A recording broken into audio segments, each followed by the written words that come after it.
Hey, I want to talk today about focus and energy. I think it's a very important subject. Today, we want to multitask, play on our phone, do three things at once, have our laptop open when we're listening. None of it works. We know it doesn't work, but it's an excuse to entertain ourselves while we're trying to learn. I don't know much about Napoleon, but I've heard of his amazing power to focus. I picked up a book once by Thomas Power O'Connor about Napoleon, and he shares a story with some insight.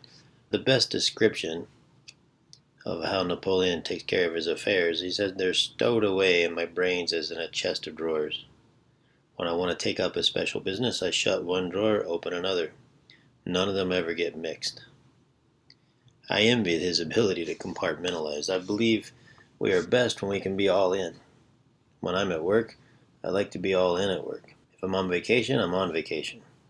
Whenever I mix the roles, the results have been lukewarm and disappointing. I'm not good enough to unplug and go on a 2-week vacation, but I am good enough while on vacation to get up 2 hours before anyone else, catch up on work, shut off the laptop for the rest of the day. Also put the phone on Do Not Disturb if I don't put it in a drawer out of sight. When I say mix the two roles, I mean you're out to dinner with family and you excuse yourself for a phone call. It just doesn't work out. You're not there for dinner, you're not there for the phone call. Decide which role works for the moment and stick to that role. Downside is I don't switch easily during the workday either. I'm not the best spouse to have lunch with. I have trouble switching quick enough. My mind's still at work. I think it's a lack of systems, actually, I could probably improve.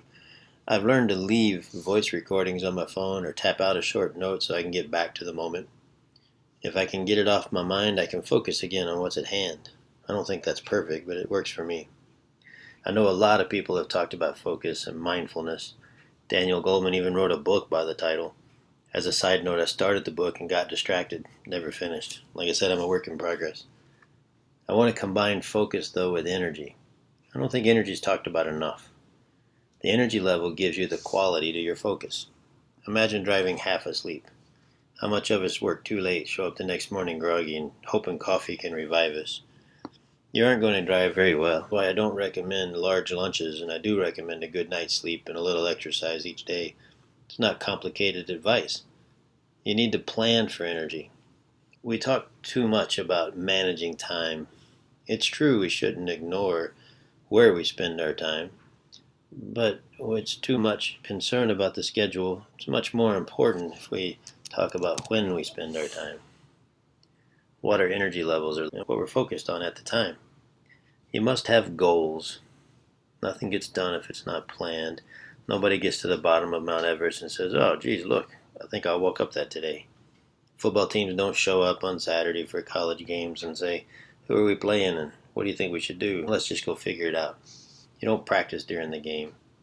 So you need to have goals. You need to call your shots. And you increase the odds of success if you plan for energy and focus. Best of luck. Again, this is Greg Dyke with Valley Guides. Thanks for listening. Talk to you soon.